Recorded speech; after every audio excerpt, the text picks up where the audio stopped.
저를 향해 천천히 다가오는 그의 숨결이 느껴졌어요. 나는 눈을 감았지만 온몸의 감각은 오히려 날카롭게 곤두섰죠. 후회 안 할 겁니까? 후회는 당신이 할지도 모르죠. 내겐 잃을 게 이제 아무것도 없어요. 아니, 잃을 건 많지.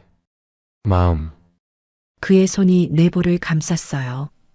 거친 바닐로 굳어진 투박한 손이었지만 그 온기는 묘하게 뜨거웠어요. 나는 무너지는 담장처럼 그의 손길에 기댔죠. 지금 이 순간 나는 당신의 그 마음이 제일 갖고 싶어요. 솔직하시네요. 솔직해야지. 어차피 우리 어린애들처럼 숨기고 밀당할 나이는 아니잖아요. 그의 목소리는 낮고 떨렸어요. 이 중년의 나이에 이런 떨림을 느껴본 게 언제였던가요? 나는 조용히 그의 허리춤을 끌어당겼죠. 그러니까 후회는 나중에 하죠. 지금은 그럽시다. 서로의 입술이 마침내 닿았을 때 온 세상이 멈추고 숨이 멎는 것 같았습니다. 이 야릇한 농촌 로맨스가 시작된 건 바로 이 순간의 갈망 때문이었어요. 저희 채널의 다음 이야기를 놓치지 않으려면 구독과 좋아요를 허리까지 눌러주세요. 무료입니다. 여기 아래에 댓글을 달아주시는 분은 오늘 하루가 특별해질 겁니다. 지금 방문 걸어 잠그고 볼륨을 높여주세요. 저는 미영 58살입니다. 서울의 번잡함을 떠나 경상북도 산골짜기, 이름도 생소한 고개리라는 곳으로 내려온 지는 이제 겨우 3달이 되어가고 있었어요. 제 인생의 황혼기를 앞두고 저는 사실상 모든 것을 잃은 상태였죠. 남편의 사업 실패, 이어진 이혼, 그리고 혼자 힘으로 버티려 했던 작은 가게마저 기울면서 저는 정신적으로나 물질적으로 바닥을 쳤습니다. 남은 것은 서울의 살풍경한 아파트 전세 보증금의 일부와 깊은 상실감뿐이었어요. 인생의 후반을 맞이한 제가 귀농을 택한 건 말 그대로 도망이었습니다. 이곳 고개리는 휴대폰도 잘 터지지 않고 젊은 사람이라곤 찾아볼 수 없는 외딴 마을이었죠. 저는 이 낡고 정겨운 시골집에서 흙을 밟으며 제 상처를 덮고 새로운 마음을 다짐하려고 했어요. 처음 이곳에 왔을 때 마을 사람들의 시선은 매우 따가웠습니다. 갑자기 뚝 떨어진 중년의 도시 여자를 경계하는 건 당연한 일이었죠. 특히 마을의 남자들은 더욱 그랬어요. 저를 만나는 순간부터 그들의 눈빛에는 묘한 호기심과 함께 노골적인 유혹이 담겨 있었어요.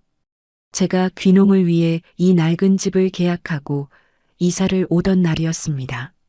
무거운 짐을 풀고 있는데 땀으로 범벅이 된 중년의 남성들이 집으로 우르르 몰려왔죠. 그중 한 명이 이곳 이장, 덩치가 좋고 얼굴이 벌개진 50살 언저리의 남자였어요.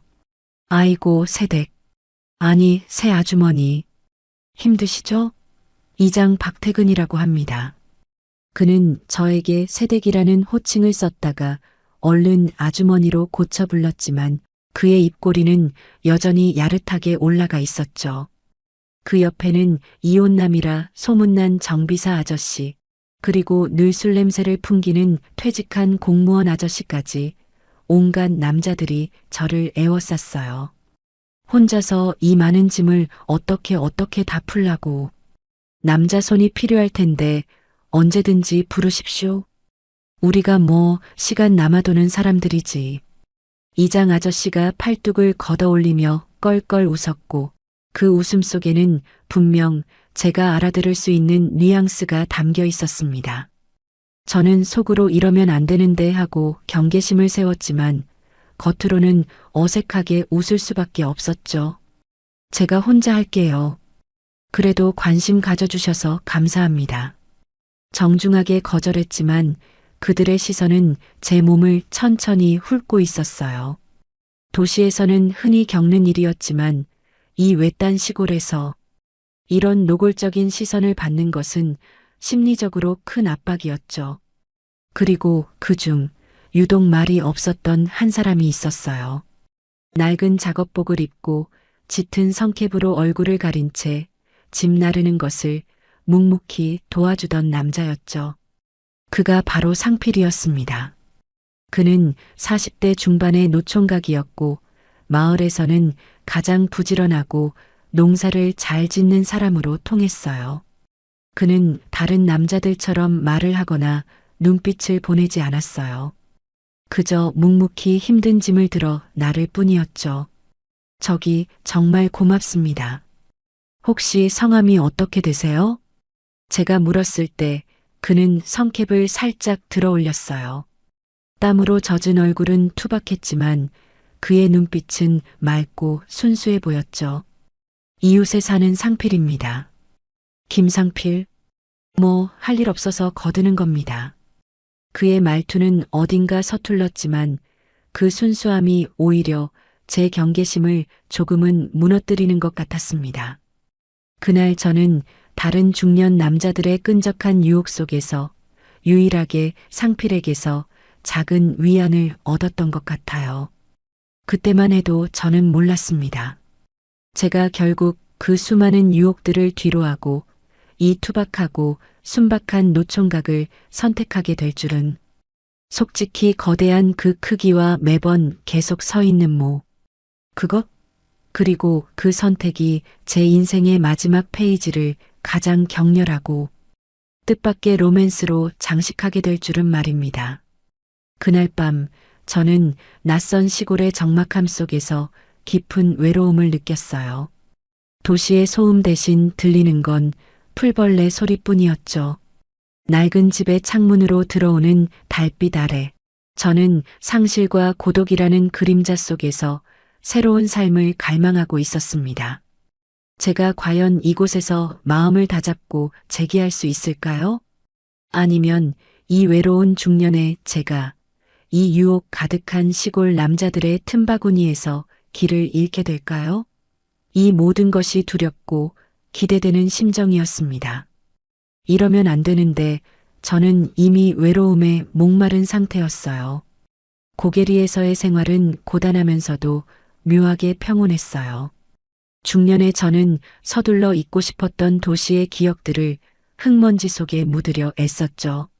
농사일은 예상보다 훨씬 힘들었어요. 괭이질 한 번에 허리가 뻐근했고 삽질 몇 번에 손바닥에는 물집이 잡혔습니다. 하지만 그 육체적인 고통이 오히려 제 심장의 응어리를 풀어주는 것 같기도 했어요. 저는 땀에 젖어 하루를 마감하고 깊은 잠에 빠지는 그 단순함 속에서 안정을 찾아가고 있었죠. 문제는 마을 남자들의 끈질긴 관심이었어요. 특히 이장 박태근인지 겁나 큰 거근 인지 거의 매일 저의 낡은 집을 기웃거렸죠. 그는 마을 회관에 가야 한다느니 농자재를 빌려줘야 한다느니 하는 핑계를 대며 저를 만나려 했어요. 미영 아주머니, 박고랑은 그렇게 하는 게 아니지. 허리 다 상해요. 내가 이장인데 이럴 때 도와줘야 쓰지. 이장은 늘 친절을 가장했지만 그의 시선은 언제나 제 목덜미나 허벅지를 노골적으로 훑었어요. 한 번은 농사일을 하다가 잠시 땀을 식히는데 이장이 제 옆에 털썩 앉더니 낮은 목소리로 속삭였죠. 아주머니, 밭일이 힘든 게 아니고 밤이 외로운 게 힘든 겁니다. 도시 생활 접고 여기 와서 그런 거 다 끊고 살 수는 없을 텐데. 중년이라는 게 원래 그런 거 아닙니까? 저는 얼굴이 확 달아올랐습니다. 이장님, 무슨 말씀을 그렇게 해. 에이, 뭘 또 부끄러워하고 그래요. 사람이 사는 게 다 거기서 거깁니다.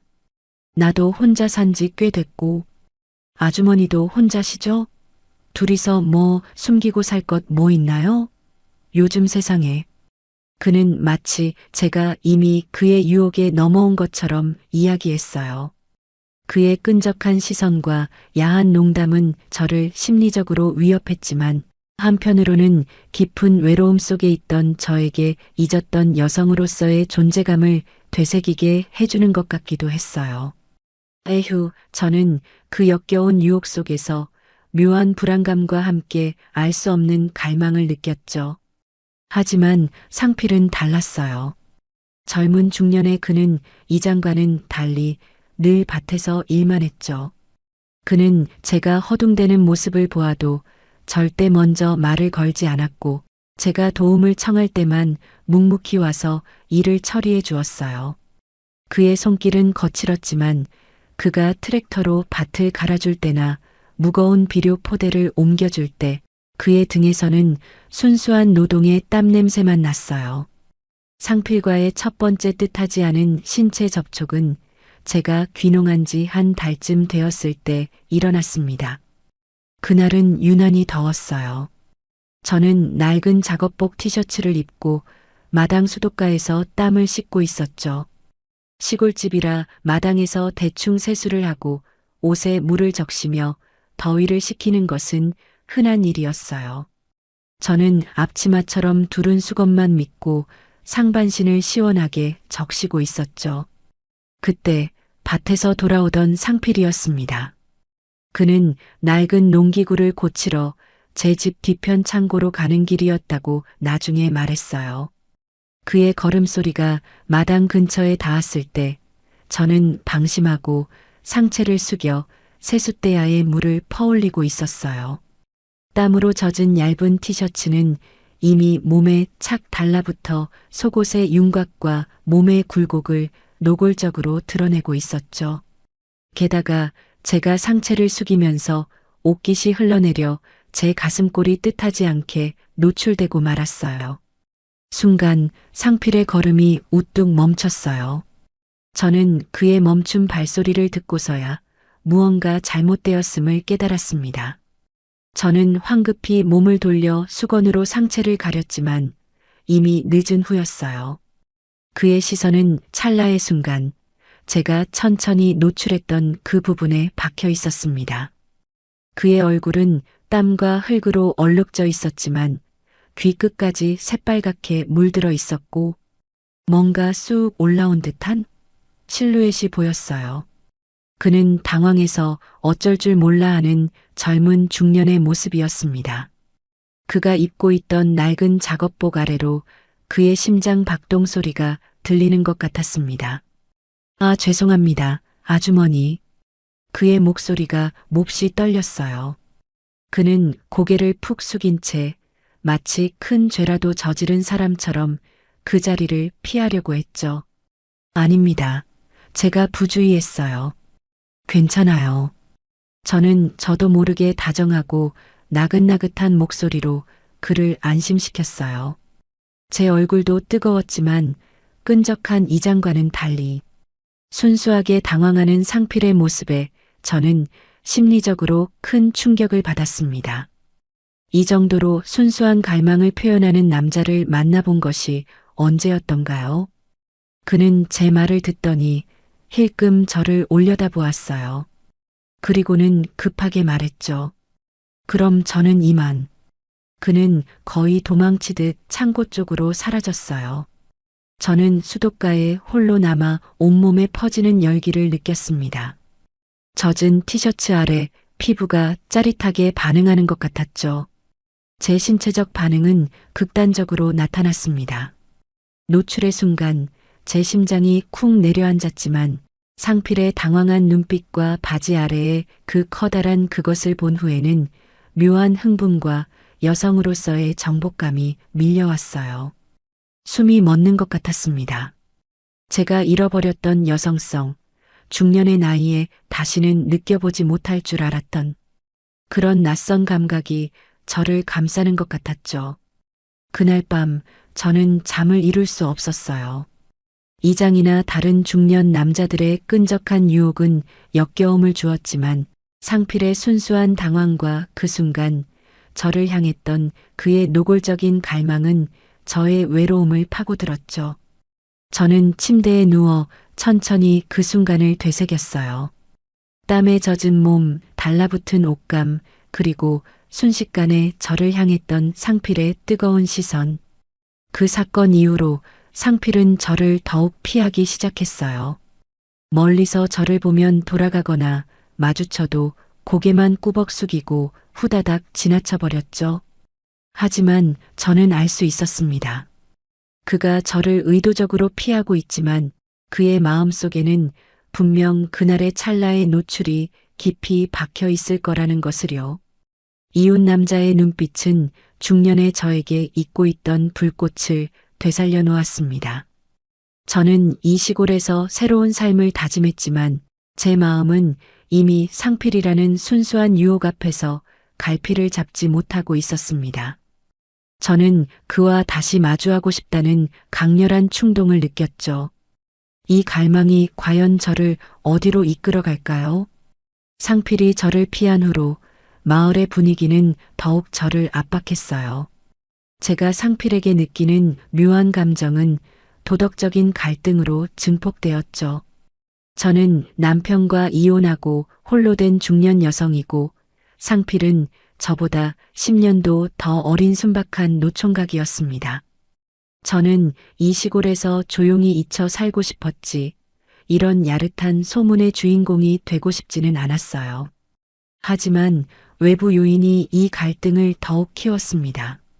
바로 이장 박태근인가 거근인가였죠. 이장은 상필이 저를 피하는 것을 눈치챈 것 같았습니다. 이장은 상필을 경쟁자로 생각하는 듯 했어요. 이장은 마을 사람들을 모아놓고 술자리를 자주 가졌는데 그때마다 저를 화제에 올렸습니다. 어이 상필이 요즘 미영 아주머니 집 쪽으로 얼씬도 안 한다며? 뭐 젊은 놈이 부끄러워할 게 뭐가 있나? 아주머니는 도시에서 와서 그런지 몸매도 아주 훤칠하시고 손맛도 좋을 것 같은데 누가 먼저 잡느냐지. 이장은 노골적인 말을 공개적으로 던졌습니다. 상필은 그럴 때마다 얼굴이 붉어져서 술잔만 만지작거렸죠. 저에 대한 소문은 빠르게 퍼졌고 저는 마을 남자들의 술안주가 된 기분이었어요. 이런 상황 속에서 저는 의도적으로 상필을 회피하기 시작했어요. 반일 시간을 늦추거나 일부러 마을 회관 쪽으로 돌아서 가는 식으로요. 저의 이성적인 판단은 이 순수한 남자와의 접촉을 피해야 한다고 명령하고 있었습니다. 이러면 안 되는데 나는 이곳에 도피하러 왔지 관계를 맺으러 온 것이 아니야. 저는 매일 밤 되뇌었어요. 그러던 어느 날 결정적인 사건이 발생했습니다. 태풍 예보가 있던 날이었죠. 강한 비바람이 몰아치기 시작했고 저는 급하게 밭에 심어놓은 고추 지지대를 보강하고 있었어요. 제 낡은 집은 비가 새기 시작했고 밭은 진흙탕으로 변하고 있었죠. 그때 지지대를 묶으려던 끈이 끊어지면서 저는 균형을 잃고 미끄러져 넘어졌습니다. 발목이 심하게 꺾이는 고통이 느껴졌어요. 억수같이 쏟아지는 비 속에서 저는 혼자 일어설 수 없었습니다. 휴대폰은 젖어서 작동하지 않았죠. 공포감이 저를 덮쳤습니다. 이 외딴 곳에서 중년의 제가 고립되는구나 생각했어요.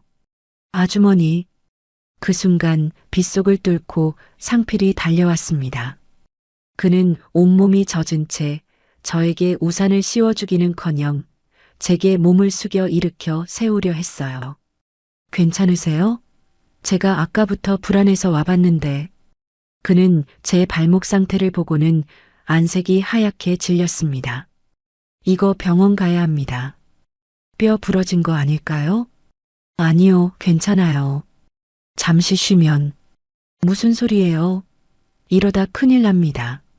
상필은 망설임 없이 저를 안아 올렸습니다.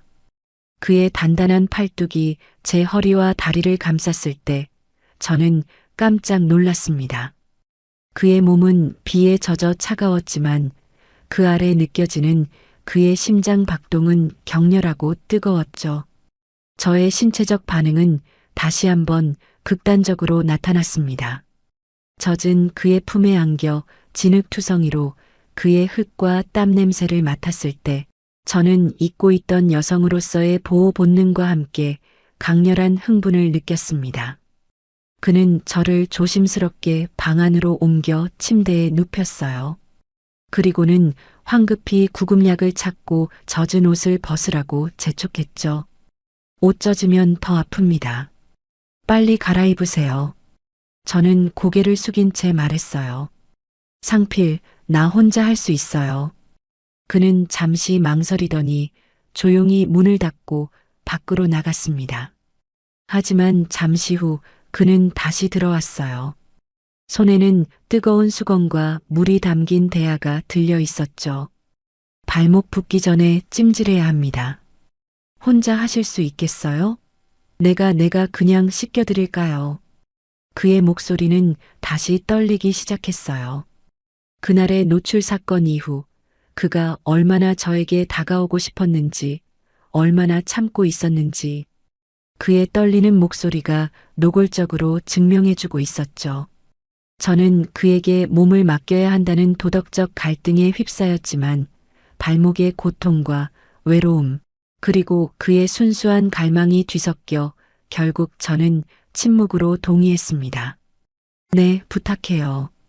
그는 조심스럽게 제 젖은 양말과 바짓단을 걷어 올렸습니다. 그의 거친 손이 제 부드러운 발목에 닿았을 때 온몸에 전기가 오르는 듯 했어요. 그는 천천히 그리고 조심스럽게 제 발목을 마사지했어요. 통증보다는 그의 손길에서 느껴지는 뜨거운 감각이 더욱 선명하게 다가왔죠. 아주머니 아니 미영. 그가 처음으로 제 이름을 불렀습니다. 이러면 안 되는 거 압니다. 당신은 도시에서 온 귀한 분이고 나는 가진 것 하나 없는 시골 노총각이라서. 하지만 나는 당신이 이곳에 온 순간부터 계속 신경이 쓰였어요. 당신 눈빛이 너무 외로워 보여서. 그는 제 발목에서 손을 떼고 저의 눈을 정면으로 바라봤습니다. 그의 눈빛은 맑았지만 그 속에 담긴 갈망은 폭풍우처럼 격렬했어요. 저도 압니다. 상필, 저도 당신에게서 묘한 위안을 느껴요. 다른 사람들과는 다른 순수한 진심 같은 거. 제가 이렇게 솔직하게 대답할 줄은 몰랐습니다. 그의 눈이 커졌어요. 그는 천천히 제 얼굴로 다가왔습니다. 그의 흙과 땀 냄새, 그리고 낯선 남자 향이 코끝을 간지럽혔어요. 우리의 거리는 좁혀졌고, 저는 그가 무슨 행동을 할지 알았지만 회피하지 않았습니다. 오히려 제 손을 뻗어 그의 젖은 뺨을 감싸 안았습니다. 그의 거친 수염이 제 손바닥에 느껴졌을 때 강렬한 긴장감이 온몸을 휘감았죠. 입술이 닿기 직전 그는 마지막으로 속삭였습니다. 내가 당신에게 상처를 주게 될까봐 두려워요. 그래도 괜찮아요? 저는 대답 대신 그의 목을 잡아당겼습니다. 중년의 마지막 불꽃이 타오르는 순간이었죠. 이제 돌이킬 수 없는 선을 넘으려는 찰나였습니다. 우리는 도덕적 갈등을 넘어 서로의 외로움과 갈망을 채우려고 했습니다. 우리의 입술이 마침내 포개졌을 때 폭풍우가 몰아치는 밖의 소음은 모두 사라지는 것 같았습니다. 제가 먼저 그의 목덜미를 잡아당긴 순간 저는 더 이상 후회나 망설임을 느낄 수 없었어요.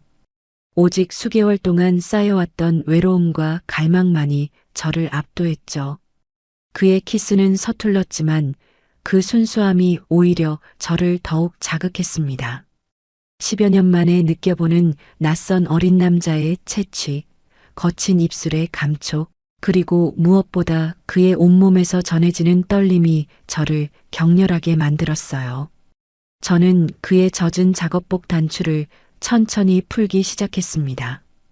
그의 몸에서 나는 흙냄새, 땀 냄새가 섞인 야성적인 향기가 저의 코끝을 노골적으로 자극했어요. 젊은 중년의 그는 근육이 단단했고 바닐로 다져진 몸은 뜨거운 열기를 뿜어내고 있었죠. 그의 손은 조심스러움을 잃지 않으려 했지만 그럴수록 그의 움직임은 더욱 격렬하고 감각적으로 변해갔습니다. 미영 괜찮아요? 그의 목소리는 완전히 갈라져 있었습니다. 괜찮아요. 지금은 당신만 생각해요. 저는 그의 질문에 대답하듯 그의 몸을 더욱 세게 끌어안았습니다. 저는 그를 원했고 이 외딴 시골에서 잊고 있던 여성으로서의 삶을 다시 느끼고 싶었어요. 그는 천천히 제 젖은 옷을 벗겨냈습니다. 옷이 피부에서 떨어져 나가는 감각 하나하나가 저에게는 너무나도 자극적이었죠. 비에 젖었던 옷이 사라지고 그가 제 몸을 완전히 마주했을 때 그의 눈빛은 순수함과 욕망이 뒤섞여 혼란스러워 보였어요. 당신 정말 예뻐요. 그가 진심으로 움츠렸습니다. 중년의 나이에 이런 찬사를 들어본 게 언제였던가요? 그의 시선은 제 몸을 감각적으로 훑었고 저는 몸에 퍼지는 열기를 숨길 수 없었습니다. 저는 그의 시선을 즐겼어요. 이것이 바로 제가 갈망했던 인간적인 접촉이었죠. 그의 거친 손이 저의 허리를 천천히 쓰다듬으며 올라왔습니다. 그의 손가락이 제 피부에 닿을 때마다 소름이 돋았고 저도 모르게 신음했습니다. 그의 움직임은 조심스러웠지만 그 조심스러움이 오히려 긴장감을 극대화시켰죠. 그는 제 말에 복종하듯 자극하기 시작했어요.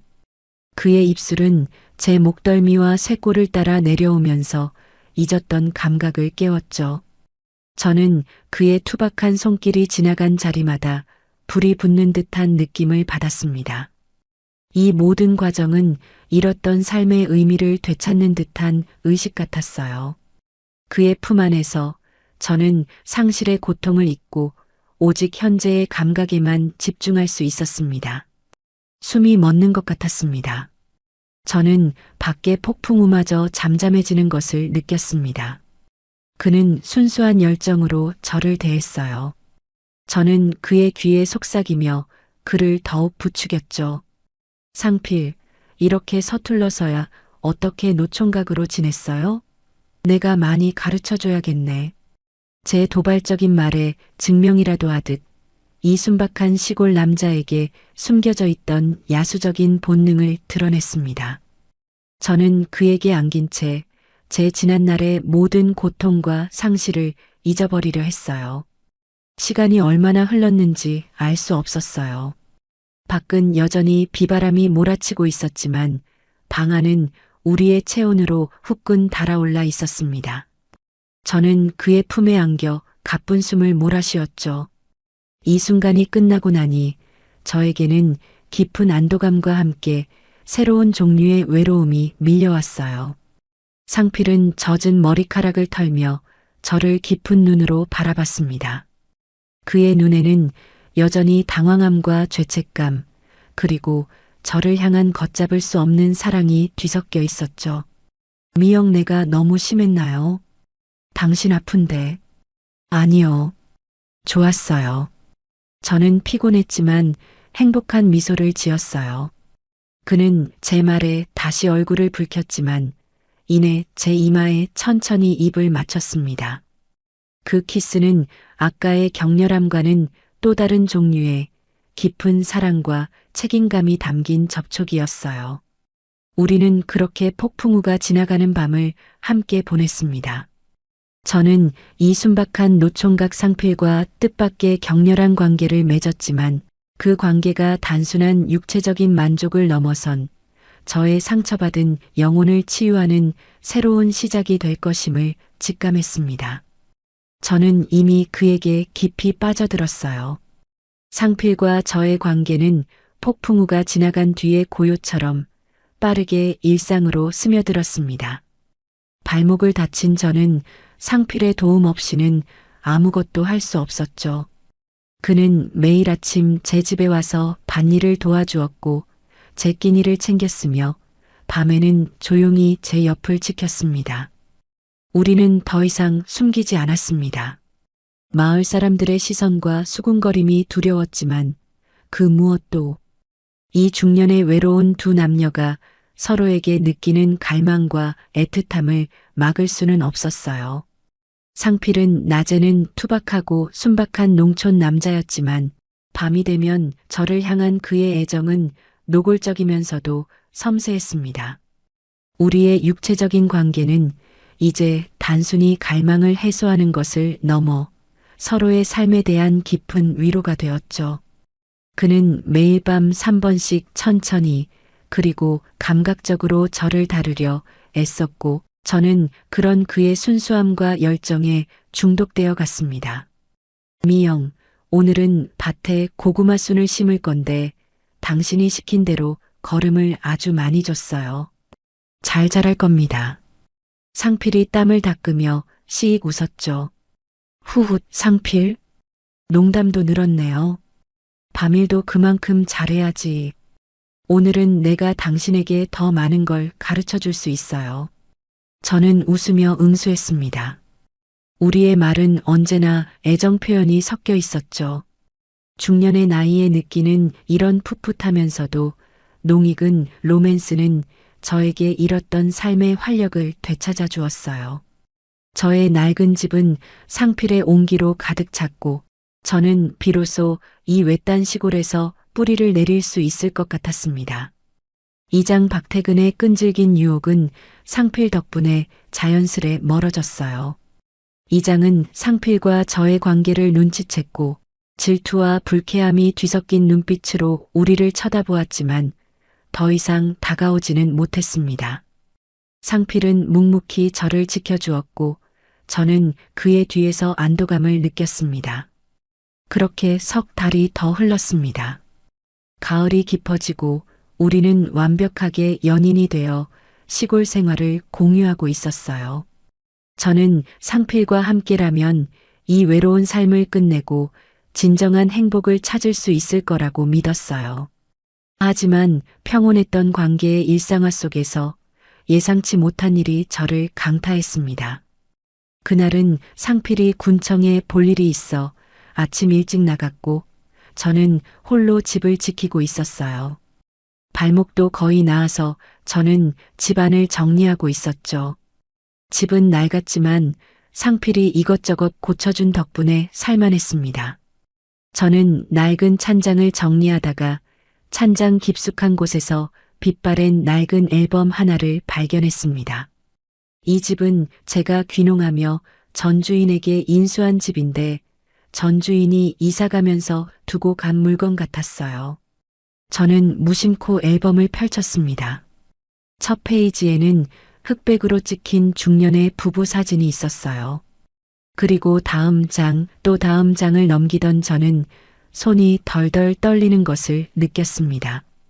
앨범 속의 사진들은 이 낡은 집에서 살았던 전 주인의 가족 사진이었는데 그 속에 낯익은 얼굴이 하나 있었기 때문이었죠. 한 사진 속에는 20살쯤 되어 보이는 상필이 서 있었습니다. 그는 환하게 웃으며 중년의 남녀에게 기대어 있었죠. 그리고 그 중년 남성은 사진 속 상필의 아버지처럼 보이는 그 남성은 다름 아닌 제 전남편의 사업 실패에 결정적인 타격을 주었던 바로 그 악덕 사채업자였습니다. 숨이 멎는 것 같았습니다. 저는 사진을 들여다보았습니다. 남자의 이름은 김태복. 옆에 있는 중년 여성은 상필의 어머니였습니다.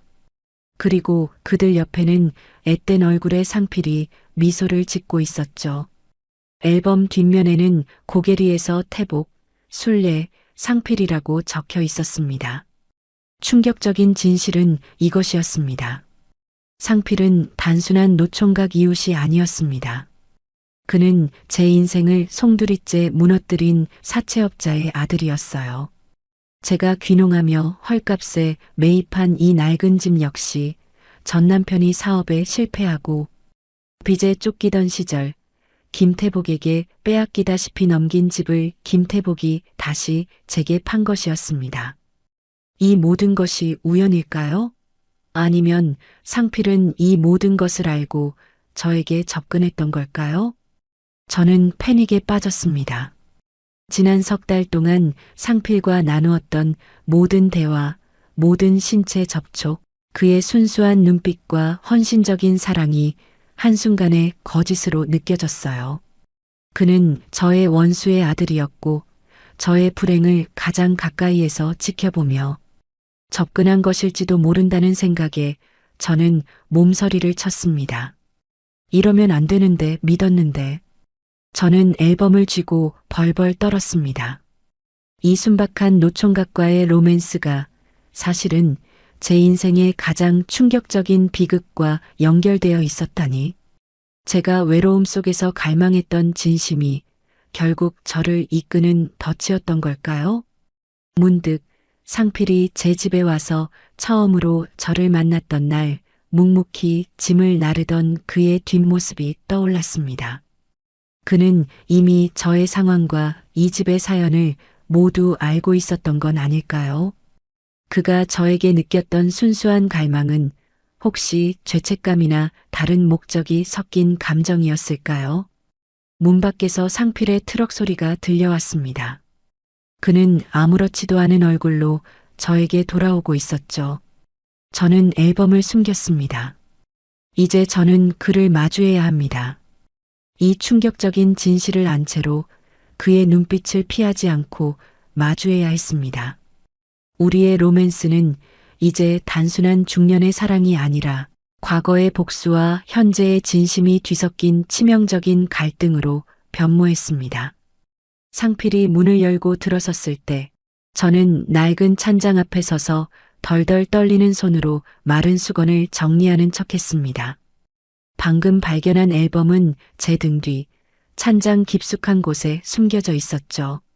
하지만 제 심장의 격렬한 두근거림은 마치 세상의 모든 것을 노출하고 있는 것처럼 느껴졌습니다. 미영 왔어요. 군청 일 보고 오는 길에 당신 좋아하는 붕어빵 사왔어요. 오늘 날씨가 갑자기 확 추워져서 말입니다. 상필은 특유의 순박한 미소를 지으며 제게 다가왔습니다. 그의 눈빛은 여전히 맑았고 저를 향한 애정으로 가득 차 있었죠.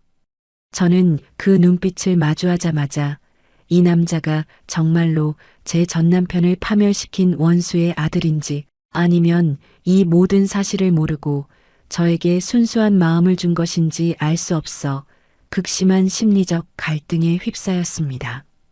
이러면 안 되는데 저는 그에게 따뜻한 위안을 느꼈던 기억과 현재의 충격적인 진실 사이에서 길을 잃었어요. 저는 최대한 아무렇지 않은 척 그의 뺨에 가볍게 입을 맞췄습니다. 고마워요, 상필. 당신 없으니까 괜히 허전하더군요. 제 말은 평소처럼 야릇함을 섞었지만 제 안의 진심은 이미 수많은 가시로 찔려 만신창이가 되어 있었어요. 저는 그의 눈을 피하며 붕어빵 봉투를 받았습니다. 따뜻한 붕어빵 냄새가 코를 찔렀지만 저는 아무 맛도 느낄 수 없었죠. 왜 얼굴이 좀 창백해요? 어디 아파요? 발목. 아직도 불편한가? 상필이 걱정스러운 듯 제 이마를 짚었습니다. 그의 투박한 손길이 제 피부에 닿는 순간 소름이 돋았습니다. 그 손이 제 인생을 망친 사람의 피를 이어받은 손이라는 사실이 저를 괴롭혔죠. 아니요, 그냥 갑자기 쌀쌀해져서 그런가 봐요. 피곤하네요. 상필은 더 이상 묻지 않고 저를 침대에 앉힌 뒤 제 발목을 천천히 주물러주기 시작했어요. 그의 손이 제 발목을 감각적으로 어루만질 때마다 저는 그의 따뜻함에 무너지는 동시에 그에게서 벗어나고 싶은 강렬한 회피 본능을 느꼈습니다. 바로 그날 밤이었습니다. 밤이 깊어지고 우리는 평소처럼 서로의 외로움을 달래는 육체적 관계를 가졌습니다. 하지만 오늘은 달랐어요. 저는 그의 품에 안겨 있으면서도 눈을 감을 때마다 앨범 속의 사진, 그리고 사채업자 김태복의 악마 같은 얼굴이 떠올랐죠. 미영, 왜 그래요? 오늘따라 몸에 힘이 잔뜩 들어갔네. 어디 아픈 거 아니죠? 상필이 걱정스럽게 물었습니다. 우리의 관계는 늘 노골적이었지만 오늘은 제 심리적 갈등 때문에 감각적으로도 미묘한 균열이 생겼죠. 아니, 상필. 나 오늘 조금 힘드네요. 당신이 나를 안아줄 때 나는 다른 생각은 아무것도 안 하고 싶어요. 서로의 숨결이 잦아들었을 때 상필은 제 귓가에 조용히 속삭였습니다. 미영, 당신은 내가 이 집을 어떻게 얻었는지 알아요? 그의 갑작스러운 질문에 저는 심장이 철렁 내려앉았습니다. 침묵이 방 안을 채웠고 저는 숨도 쉴 수 없었어요. 그는 제가 앨범을 본 것을 알았던 걸까요? 아니면 이 관계에 중대한 긴장감을 조성하려는 그의 의도적인 말이었을까요? 저는 떨리는 목소리를 애써 감추며 대답했습니다. 갑자기 그게 무슨 소리예요, 상필? 그냥 전 주인이 당신에게 싸게 팔고 간 거 아니었나요? 당신 아버지가 이 집을 가지고 있었다고 들었어요. 상필은 제 머리카락을 천천히 쓰다듬더니 낮은 목소리로 말을 이었어요. 우리 아버지가 예전에 서울에서 큰 돈을 만졌었죠. 나쁜 일로 사채업을 했어요. 그의 입에서 그 단어가 나왔습니다. 제 전남편을 파멸로 이끌었던 바로 그 단어. 저는 온몸의 피가 차갑게 식는 것을 느꼈습니다. 이 집, 원래는 그 아버지가 빚 대신 받아낸 집이었어요. 아주머니의 전남편에게서. 나는 그 사실을 알았어요. 아주머니가 이곳에 오기 전부터 충격적 진실의 확인이었습니다. 그는 알고 있었어요. 그는 단순한 이웃이 아니라 제 인생의 불행을 알고 접근한 원수의 아들이었던 거죠. 저는 그의 품에서 천천히 벗어났습니다. 저는 그를 정면으로 마주 보았고 제 눈에는 이미 배신감과 슬픔, 그리고 분노가 뒤섞여 있었습니다. 당신 알고 있었군요. 그럼 나에게 왜 접근했어요? 동정이었나요? 아니면 나를 속이고 싶었나요? 아니요, 미영. 절대 아니에요. 상필이 황급히 변명했습니다. 그의 눈빛은 흔들렸지만 여전히 순수해 보이려 애썼어요. 나는 당신이 처음 이 마을에 왔을 때 당신의 눈에서 나랑 똑같은 외로움을 봤어요. 당신이 낡은 집을 보며 슬퍼할 때 나는 너무 미안했어요. 우리 아버지 때문에 당신이 이렇게 된 거라는 죄책감 때문에. 그래서 나는 당신에게 잘해주고 싶었어요. 당신을 돕고 싶었어요. 그게 사랑으로 변한 거예요. 당신이 나에게 준 감각적인 위로를 나는 절대 잊을 수 없어요. 그의 고백은 죄책감과 사랑이 뒤섞인 복잡한 것이었습니다. 그의 진심을 믿어야 할까요? 아니면 이 모든 것이 저를 속이기 위한 야릇한 연극이었을까요? 이로 인해 우리 두 사람의 관계에는 중대한 긴장감이 조성되었습니다. 우리의 로맨스는 이제 죄책감과 배신의 그림자 속에서 위태롭게 흔들리기 시작했어요. 제가 이 관계를 계속 유지할 수 있을까요? 저는 숨이 막히는 듯한 압박감을 느꼈습니다. 상필의 충격적인 고백은 저의 모든 감각을 마비시켰습니다. 그가 저를 안고 있던 따뜻한 품은 순식간에 차가운 감옥처럼 느껴졌죠. 저는 몸을 일으켜 그에게서 멀어졌습니다. 창문 밖에서는 여전히 밤의 적막함이 깊어지고 있었지만 우리 사이의 긴장감은 폭풍우가 몰아치던 밤보다 더 격렬했어요. 죄책감 때문에 나에게 잘해줬다? 그게 사랑으로 변했다? 상필, 당신은 지금 나를 더 비참하게 만들고 있어요. 제 목소리는 떨렸지만 분노로 인해 노골적으로 날이 서 있었습니다. 중년의 저는 이미 너무 많은 것을 잃었고 이제 마지막 남은 순수한 감정마저 배신당했다는 생각에 정신을 차릴 수 없었습니다. 아니에요, 미영. 처음엔 그랬을지 몰라요. 하지만 당신이 나에게 천천히 마음을 열어주고 당신의 외로운 눈빛이 나를 향했을 때 나는 정말 당신을 사랑하게 됐어요. 나 같은 노총각에게 당신처럼 귀한 분이 이렇게 감각적인 사랑을 줄 거라고는 상상도 못했어요. 그는 침대 끝에 걸터 앉아 저에게 애원하듯 말했죠. 그의 눈에서는 진심 어린 눈물이 흐르는 것 같았지만 저는 그 눈물을 믿을 수가 없었습니다.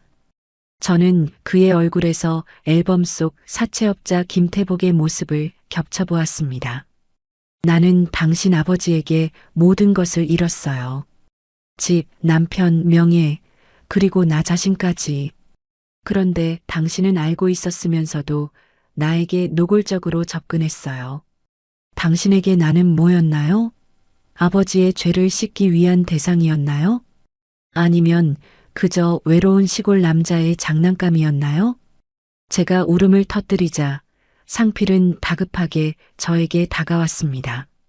하지만 저는 그의 손길을 필사적으로 거부했습니다. 신체 접촉 하나하나가 이제는 저에게 고통이었죠.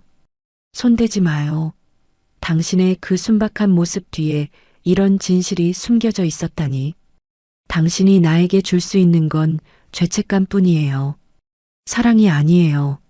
이러면 안 되는데 저는 그를 밀어내면서도 외로움에 몸부림쳤습니다. 중년의 마지막 사랑이라고 믿었던 이 관계가 파국으로 치닫고 있다는 사실이 저를 극도로 심리적인 갈등 속으로 몰아넣었습니다. 위기 상황은 마을 사람들 사이에서도 증폭되기 시작했어요. 이장 박태근은 우리의 미묘한 분위기를 놓치지 않았습니다. 다음 날 아침 상필이 밭일을 하러 나간 사이 이장이 저에게 찾아왔습니다. 그는 평소보다 더 저를 비웃었죠. 미영 아주머니, 왜 이렇게 표정이 안 좋아요? 밤새 상필이가 너무 심하게 굴었나 보네. 그 노총각, 겉은 순박해도 밤에는 짐승이라더니 내가 진작에 말했죠. 이장은 의도적으로 상필을 비하하며 저에게 다시 유혹의 손길을 내밀었습니다. 아주머니, 내가 그 김태복이 빚쟁이인 거 소문으로 다 알아요. 그 자식 아들이라고 뭐 다를까요? 당신 같은 귀한 분이 그런 하찮은 노총각하고 그럴 필요 없어요. 내가 훨씬 잘해줄 수 있는데. 경험 많고 아주 감각적으로 말입니다. 이장의 말은 상필에 대한 저의 불안감과 의심을 더욱 증폭시켰습니다. 이장이 던지는 말에는 상필에게서 벗어나 나에게 오라는 압박이 담겨 있었죠. 이 외부 요인으로 인해 저는 상필과의 관계를 끝내야 한다는 압박을 더욱 강하게 느꼈습니다. 그날 저녁 상필이 다시 제 집에 왔을 때 저는 그에게 단호하게 말했습니다. 상필, 당신이 죄책감 때문에 나에게 접근한 건지 아니면 정말 사랑 때문이었는지 나는 이제 구분할 수 없어요. 그리고 나는 당신 아버지 때문에 고통받았다는 사실을 잊을 수 없어요. 이 관계는 이제 끝내야 할 것 같아요. 상필의 얼굴은 절망으로 일그러졌습니다. 그는 제 앞에 무릎을 꿇고 애원했죠. 미영, 제발. 나에게 기회를 줘요. 나는 당신을 잃을 수 없어요. 이 집, 우리 아버지가 당신 전 남편에게서 빚으로 가져간 거 맞아요. 하지만 나는 이걸 당신에게 돌려주고 싶었어요. 내가 당신을 사랑한다는 증거로 이 집을 다시 당신 명의로 돌려줄게요. 제발 나를 떠나지 마세요. 그는 저를 껴안았고 저의 허리춤을 붙잡고 놓아주지 않았습니다. 저는 그의 품에서 벗어나려 했지만 그의 절절한 진심이 담긴 신체 접촉에 또다시 흔들렸습니다. 그의 땀과 흙 냄새가 섞인 채취는 여전히 저에게 거부할 수 없는 유혹이었죠. 당신이 이 집을 나에게 돌려준다고 해도 과거는 지워지지 않아요, 상필. 알아요. 하지만 나는 당신을 진심으로 원해요. 이 중년의 나이에 나는 당신을 만나 처음으로 행복했어요. 내가 당신을 사랑한다는 것을 증명할 시간을 줘요. 저는 그의 눈을 바라봤습니다. 그의 눈빛은 필사적이었고 저는 관계가 파국으로 치닫기 직전의 긴박한 순간 속에서 딜레마에 빠졌어요. 이 남자의 진심은 어디까지일까요? 제가 이 위험하고 복잡한 사랑을 계속해야 할까요? 저의 외로움과 상실감은 이 남자의 죄책감과 사랑이 뒤섞인 갈망을 받아들일 준비가 되어 있는 걸까요? 상필은 무릎 꿇은 채 저의 허리춤을 붙들고 놓아주지 않았습니다. 그의 눈물과 애원이 저의 차가워진 심장을 천천히 녹이는 것 같았죠. 저는 이 모든 진실에도 불구하고 여전히 상필이라는 남자의 순수함과 헌신적인 사랑을 갈망하고 있음을 인정해야 했습니다. 이러면 안 되는데 이성은 그를 밀어내라 명령했지만 중년의 외로움은 그를 붙잡으라 속삭였어요. 일어나요, 상필. 당신의 진심을 믿기에는 나에게 남은 상처가 너무 깊어요. 저는 그를 일으켜 세웠습니다. 그의 몸은 여전히 뜨거웠고 저에게 닿는 모든 신체 접촉은 강렬한 자극을 주었죠. 저는 그를 정면으로 마주 보았습니다. 당신 아버지가 나에게 무슨 짓을 했는지 당신은 영원히 모를 거예요. 그 고통이 당신을 밀어내게 만들어요. 당신이 나에게 이 집을 돌려준다고 해도 나는 당신을 계속 의심할 겁니다. 알아요, 미영. 나는 당신의 고통을 덜어줄 수만 있다면 뭐든 할 겁니다. 바로 그때 문 밖에서 시끄러운 고함 소리가 들렸습니다. 이장 박태근이 술에 취해 비틀거리며 제 집 문을 두드리고 있었죠. 김상필, 너 이 자식, 감히 이장인 나를 무시해? 너 같은 노총각이 미영 아주머니를 홀려서 이 마을을 더럽히는 꼴은 못 본다. 아주머니, 문 열어봐. 내가 당신에게 더 좋은 남편이 되어줄 수 있다니까. 이장의 만취한 고함이 밤의 정막을 깨뜨렸습니다. 상필은 격분하여 문 쪽으로 돌진하려 했죠. 저 자식이 감히 어디서. 상필, 가지 마요. 저는 그의 팔을 붙잡았습니다. 상필이 이장과 주먹 다짐을 한다면 저희 둘은 이 마을에서 영원히 외면당할 것이고 저의 귀농 생활은 완전히 끝날 것이었습니다.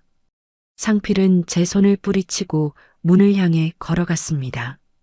하지만 문고리를 잡기 직전 그는 멈춰섰습니다. 그는 이장에게 달려가 폭력을 행사하는 대신 천천히 뒤를 돌아 저를 바라보았습니다. 그의 눈빛에는 분노 대신 깊은 슬픔과 함께 저를 향한 헌신이 담겨 있었죠. 미영, 나는 당신의 평판을 더 이상 망치고 싶지 않아요. 저는 아버지가 당신에게 준 상처를 되풀이하고 싶지 않아요. 그는 다시 저에게 천천히 다가왔습니다. 그리고는 저를 껴안았습니다. 그 강렬한 신체 접촉 속에서 그는 밖에 이장에게 들리도록 큰 목소리로 외쳤습니다. 이장님, 들으세요. 나는 미영 아주머니를 진심으로 사랑합니다. 당신처럼 술에 취해 추잡한 소리나 하는 남자와는 달라요.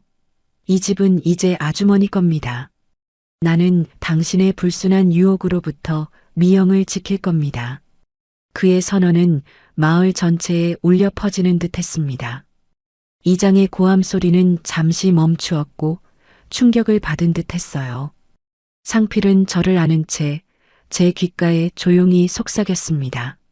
나는 당신에게 받은 상처를 돌려줄 수 없어요. 하지만 나는 당신에게 사랑과 안정을 줄 수는 있어요. 당신이 이 마을에서 사람들의 손가락질을 받지 않고 살 수 있도록 내가 당신의 방패가 되어줄게요. 저는 그의 품에 안겨 격렬하게 울었습니다. 그의 몸은 단단했고 그의 품은 세상에서 가장 안전한 피난처처럼 느껴졌죠. 이 순간 저는 그의 진심을 믿기로 결정했습니다. 그는 아버지의 죄를 대신 갚으려는 죄책감에서 시작했을지 모르지만 중년의 저에게 헌신하려는 그의 갈망과 용기는 진정한 사랑이라고 느껴졌습니다. 저는 밖에 이장에게 들으라는 듯 상필의 뺨에 입맞춤을 했습니다. 그리고는 낮은 목소리로 말을 했죠. 상필, 당신이 나를 지킨다면 나는 더 이상 흔들리지 않을 거예요. 하지만 당신은 이미 알죠. 나는 당신에게 단순한 위로만 원하지 않아요. 나는 당신의 모든 것을 원해요. 밤에는 더욱 감각적으로 말입니다. 이장의 욕설 섞인 발소리가 멀어져 갔습니다. 우리는 긴장감이 가득했던 그 순간 서로의 존재를 재확인했죠. 이 결정적 파국이 아닌 새로운 관계의 전환점을 제공했습니다. 상필은 저에게 이 집을 돌려주기로 약속했고 마을 사람들의 수군거림 속에서도 저를 지키기로 결심했습니다. 우리의 사랑은 이제 단순한 로맨스가 아니었습니다. 그것은 과거의 어둠과 현재의 편견에 맞서 싸우는 중년 두 남녀의 외롭고 격렬한 투쟁이 되었어요. 저는 상필의 죄책감과 사랑이 뒤섞인 이 복잡한 갈망을 기꺼이 받아들이기로 했습니다. 이제 우리는 이 관계를 어떻게 완성해 나가야 할까요? 이장 박태근의 만취한 고함 소리가 멀어지고 난 뒤 우리의 밤은 더욱 깊고 애틋해졌습니다. 상필은 저를 품에 안은 채 조용히 떨고 있었죠. 그날 밤 우리는 다시 한번 서로의 모든 것을 확인했습니다. 그의 격렬한 움직임 속에서 죄책감은 사라지고 오직 사랑과 헌신만이 남아있음을 저는 감각적으로 느낄 수 있었어요. 저는 그에게 천천히 저의 모든 것을 내어주며 우리의 관계를 완성했습니다. 다음 날 상필은 약속대로 이 집의 명의를 저에게 이전하는 절차를 밟기 시작했습니다. 그는 마을 사람들의 눈을 피하지 않았고 저의 손을 잡고 군청과 등기소를 오갔죠. 그의 행동은 마을에 큰 충격을 주었습니다. 이장이 퍼뜨리려던 악의적인 소문들은 상필의 헌신적인 행동 앞에서 힘을 잃었어요. 이 젊은 중년의 노총각이 도시에서 모든 것을 잃고 온 저라는 중년의 여자에게 아버지의 죄까지 짊어지고 사랑으로 헌신한다는 사실이 마을 사람들에게는 낯설면서도 깊은 인상을 주었죠. 저는 그 과정을 지켜보며 깊은 성찰에 잠겼습니다. 상필이 처음 저에게 접근했던 동기는 분명 복잡했습니다. 아버지의 죄책감, 외로움, 그리고 저를 향한 순수한 갈망이 뒤섞여 있었죠. 하지만 그가 이 모든 진실을 고백하고 자신의 모든 것을 걸고 저를 지키려 했을 때 그 복잡했던 감정들은 결국 순수한 사랑으로 승화되었습니다. 우리는 이제 떳떳하게 연인이 되었고 함께 밭일을 하고 저녁에는 서로의 외로움을 달래주는 일상을 보냈습니다. 마을 남자들의 끈적한 유혹은 완전히 사라졌고 이장은 더 이상 우리에게 접근하지 못했죠. 한 번은 상필이 제 곁에 누워 조용히 속삭였습니다. 미영, 당신을 만난 후로 나는 처음으로 세상 사는 재미를 알았어요. 아버지가 지은 죄 때문에 평생 혼자 살아야 할 줄 알았는데 당신이 나를 받아줬어요. 당신의 사랑이 나를 구원한 겁니다.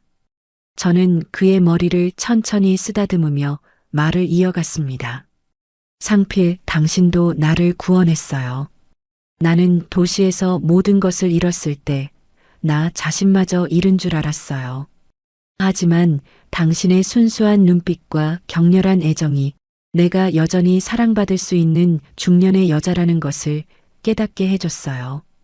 저는 그에게 받은 감각적인 위로를 평생 잊지 못할 겁니다. 우리 사이의 관계는 세상의 기준으로는 잘못되었을 수도 있어요. 원수의 아들과 피해자의 만남이었으니까요. 나이 차이도 있었고 마을의 시선도 곱지 않았죠. 하지만 우리는 서로를 진심으로 원했고 외로운 영혼들이 만나 뜨거운 행복을 찾았어요.